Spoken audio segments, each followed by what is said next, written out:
Quand on gère une entreprise, une PME, une association ou même quand on est indépendant, on se retrouve très vite avec une multitude d'outils, un pour les factures, un autre pour les clients, encore un autre pour les stocks, c'est un vrai casse-tête.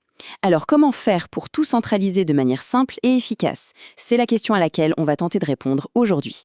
Alors, avant toute chose, il y a deux acronymes à connaître, car ils sont un peu la base de tout. ERP et CRM. L'ERP, c'est pour la planification des ressources de l'entreprise, en gros tout ce qui se passe en interne. Et le CRM, c'est pour la gestion de la relation client, donc tout ce qui touche au contact vers l'extérieur. Ce sont vraiment les deux piliers d'une bonne gestion d'entreprise. Et c'est justement là que l'outil qu'on examine aujourd'hui, Dolibar, entre en jeu. Sa promesse est claire, fournir une seule et unique suite logicielle pour piloter l'ensemble de son activité, depuis une simple interface web. Voilà le programme qu'on va suivre. On va d'abord définir ce qu'est Dolibar. Ensuite, on regardera en détail ses fonctionnalités, puis on verra à quel point il est flexible. On parlera aussi de comment l'installer, et pour finir, on s'attardera sur ce que signifie vraiment son modèle open source. Alors, entrons dans le vif du sujet. Dolibar, qu'est-ce que c'est? Eh bien, il faut le voir comme un véritable centre de commandement pour une organisation, quelle que soit sa taille. De nos tests, il ressort 4 points fondamentaux. D'abord, c'est une application web, donc accessible depuis n'importe quel navigateur. Ensuite, elle est vraiment pensée pour tout le monde, de l'auto-entrepreneur à la grande entreprise. Troisièmement, ses fonctions sont très larges, contact, facture, stock. Et enfin, et c'est un point clé sur lequel on reviendra, c'est un logiciel libre et open source. Bon, maintenant, voyons un peu ce qu'on peut faire avec Dolibar au quotidien. Quelles sont les fonctionnalités qui vont vraiment nous aider à gérer l'activité? On voit bien ici cette approche tout en un.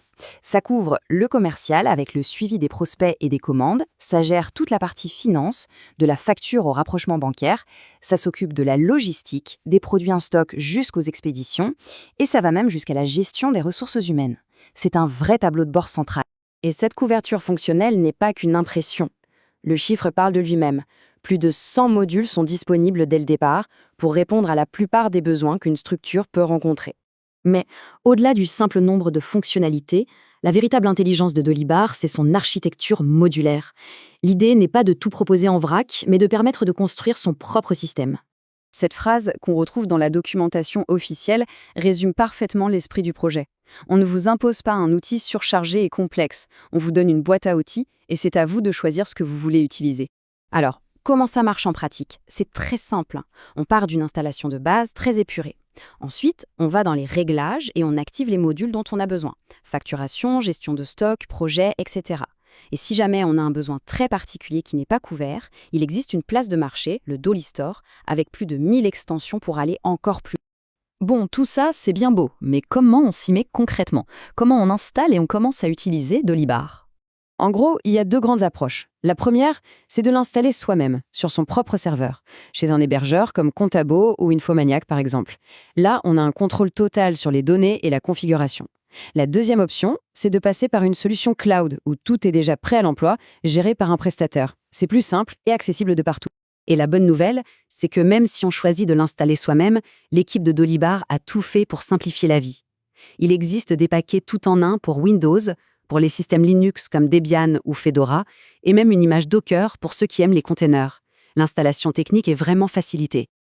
On l'a mentionné au début, Dolibar est open source. Mais qu'est-ce que ça change pour l'utilisateur final? En fait, ça change énormément de choses, et c'est un de ses plus grands atouts. Être open source, ça veut dire que derrière le logiciel, il n'y a pas une seule entreprise qui décide de tout. Il y a tout un écosystème, des développeurs, des testeurs, des traducteurs et bien sûr des utilisateurs et des partenaires partout dans le monde qui contribuent chaque jour à l'améliorer. Et cette force communautaire, elle a des conséquences très concrètes. L'innovation est permanente. Les mises à jour sont pensées pour être fiables. Et surtout, il n'y a pas de dépendance à un fournisseur. On garde une liberté totale sur ses données et sur l'évolution de son outil. D'ailleurs, il y a un point qui est assez bluffant et qu'on se doit de souligner. La documentation officielle garantit qu'on peut mettre à jour Dolibar depuis n'importe quelle version, même une très ancienne comme la 2.8, sans risquer de perdre ses données. C'est une garantie de stabilité et de pérennité qu'on voit très rarement. Bien sûr, l'outil parfait n'existe pas. Et pour être totalement transparent, la documentation officielle le précise elle-même avec humour, Dolibar n'intègre pas de gestionnaire d'email. Il n'a pas encore de module de paie natif. Et non, il ne fait toujours pas le café.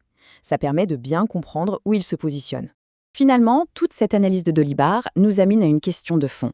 Et si, pour une fois, on choisissait un outil de gestion qui s'adapte à l'entreprise, à ses besoins, à sa croissance, plutôt que d'obliger l'entreprise à s'adapter aux contraintes d'un logiciel? C'est peut-être ça, la vraie flexibilité.